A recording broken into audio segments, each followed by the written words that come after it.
ආවන් දෙකක් ඒකේ ගත්තා. දැන් මේ වෛරල් යන අඹ අයිස්ක්‍රීම් එකයි ස්ට්‍රෝබෙරි අයිස්ක්‍රීම් එකයි දෙක අපි කාලා බලමු. මෙහෙම ඉන්න කඩන්නේ. දැක්කේ එහෙම කඩනවා කියලා. හා. නේ.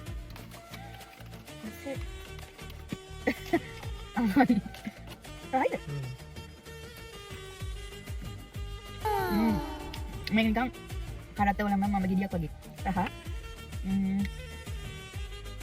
පොඩ ඇම්බුල් ගතියකුත් තියෙනවා.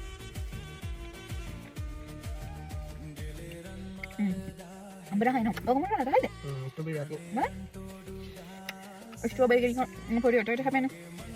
ඔය වගේම මේකත් හැපෙනවා. පැන් රහ නැහැ. ඇම්බුල් ගතියක් තියෙන්නේ.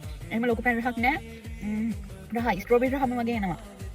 අර වෙන අයිස්ක්‍රීම් කනවා වගේ ලොකු පැන් රහක් එහෙම නැහැ. හොඳයි නේ.